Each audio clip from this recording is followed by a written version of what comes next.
Buenos días, compañeros. El día de hoy les hablaremos del funcionamiento de un robot. Un robot se compone de sensores, controladores y actuadores. Sus funcionamientos básicos son dispositivos de entrada, dispositivos de procesamiento y dispositivos de salida. Las estructuras de programación se clasifican. Programación esencial, el cual ayuda a indicar paso a paso de principio a fin las acciones que debe de realizar. Programación condicional, esta ayuda a que cuando se evalúa una acción se pueda contestar como falso o verdadero. Programación cíclicas, esta ayuda a que se repitan varias veces la acción según se la indiquen al robot. Las estructuras de la programación secuencial. El programa es el conjunto de instrucciones, comandos, órdenes o procedimientos escritos en un lenguaje de programación para que la computadora pueda realizarse una tarea determinada de manera correcta y rápida.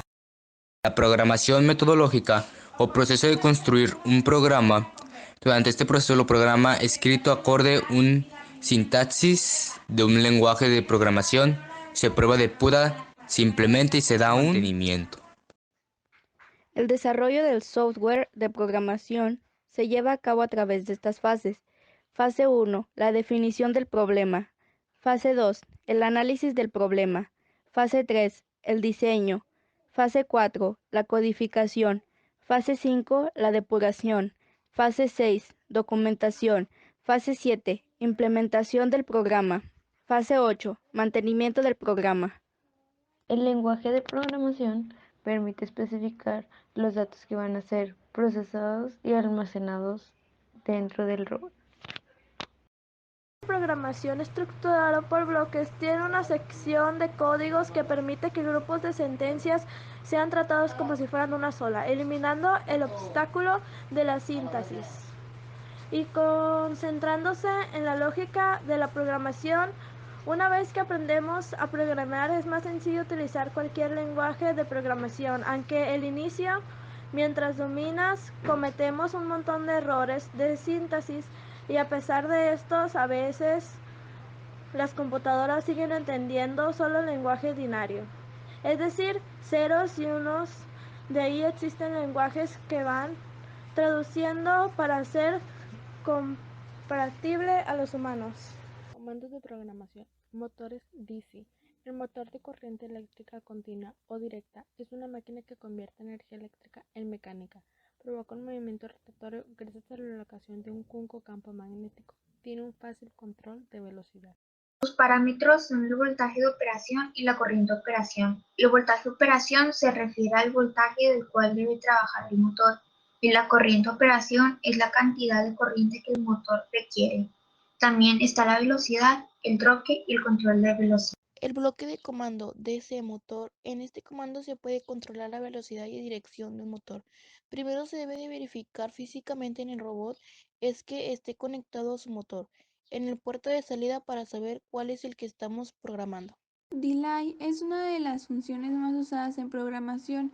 Hace al procesador esperar un tiempo definido antes de ejecutar la siguiente instrucción. Tiene un parámetro de entrada en milisegundos que va desde 0.1 hasta 25 segundos. Hablemos del movimiento. La cinemática estudia el movimiento de los mecanismos en el espacio y magnitud, usada en el desplazamiento de los robots. También las articulaciones permiten el movimiento de ciertas partes de un robot y existen dos tipos, la rotacional y la articulación. En la rotacional, su movimiento se mide en grados, mientras que en la articulación se miden en unidades de distancia. También encontramos los eslabones que dan amplitud a los movimientos de articulación, grados de libertad, que es igual al número de articulaciones que posee un robot. Ahora hablamos del servomotor. Es una corriente que tiene la capacidad de ser controlado. Este dispone de 3 cables terminales que son terminal positivo, terminal negativo y entrada de señal. Suelen usarse en la robótica, automatización y modelismo. La característica principal del LED es convertir en la luz de la corriente eléctrica de bajo voltaje, que atraviesa su chip, y esta funciona de la siguiente manera. Alto hacia abajo. La energía sale de la terminal positivo y pasa por la resistencia que absorbe la energía al igual que el LED y por último se cierra conectando a la terminal negativa.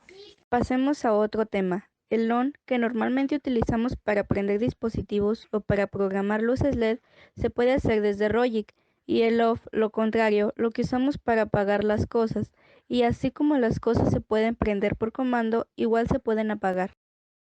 El buzzer es un traductor electroacústico que procede del sonido del bip.